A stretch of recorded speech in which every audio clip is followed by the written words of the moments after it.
Мамлекет тараптан аймактык ооруканаларга материалдык жана акчалай берилген жардамдар айылдардагы фельдшердик акушердик пункттарга дагы таратылышы керек. Бул тууралуу республикалык ыкчам штабтын жыйынында айтылды.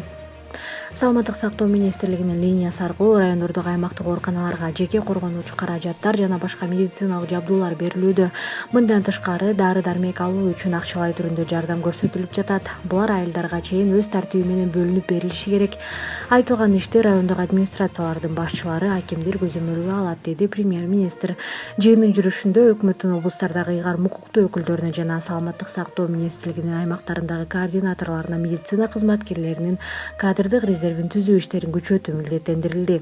Ар бир облуста убактылуу бош же башка тармакта иштеп жаткан медицина кызматкерлерин жумушка тартууну күчөтүү керек. Алардын тизмесин түзүп, иш келишимдик негизде жүргүзүлөрүн түшүндүрүү зарыл, деди өкмөт башчы. Ошондой эле аймактарда өпкөнүн сезгениши жана COVID-19 боюнча жаңы учурлар көп катталып жатканы жана санитардык гигиеналык эрежелер менен карантиндик нормалар сакталбай жатканы айтылды. Премьер-министр бул багыттагы ишмердүүлүгү боюнча саламаттык сактоо министрлигинин региондордогу координаторлорунун жана облус жетекчилеринин дарегине сын айтты. Өпкөнүн сезгениши жана COVID-19 боюнча катталган жаңы учурларга терең талдоо жүргүзүлүүгө тийиш. Бул тууралуу Кыргыз Республикасынын премьер-министри Боронов республикалык ыкчам штабтын жыйынында билдирди. Ооруп жаткандарды аныктоо үчүн уюштурулган Үймө кыдырып иш-чарасынын негизинде күндө талдоо жүргүзүлүүгө тийиш. Мисалы, бүгүн жөтөлүп атса, эртең дене табы көтөрүлөт. 2-3 күндөн кийин абалы оор болушу ыктымал. Демек, бул дарыны бериш керек же капельница алуусу абзел деген сындуу анализ жүргүзүү шарт. Талдоо иштеринин негизинде алдыда күтүлө турган абал дагы айкын көрүнөт, деди өкмөт башчы.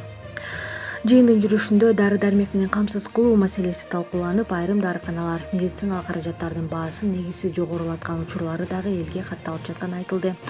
Өкмөт мамлекеттик сатып алуулар аркылуу учурда зарыл болуп турган дарыларды алып келүүдө. Мындан тышкары фармацевтикалык компанияларды медициналык каражаттарды алып келүүсү үчүн шарттар түзүлүп берилип, алар бул багыттагы иштерди үзгүлтүксүз жүргүзүүдө. Маалыматтарга караганда, айрым дарыканалар алып сатарлар менен иш алып барууда. Ошондуктан айрым дары каражаттарына таңкыстык дагы деле болууда жана кымбат саткан кездешүүдө, деди Боронов.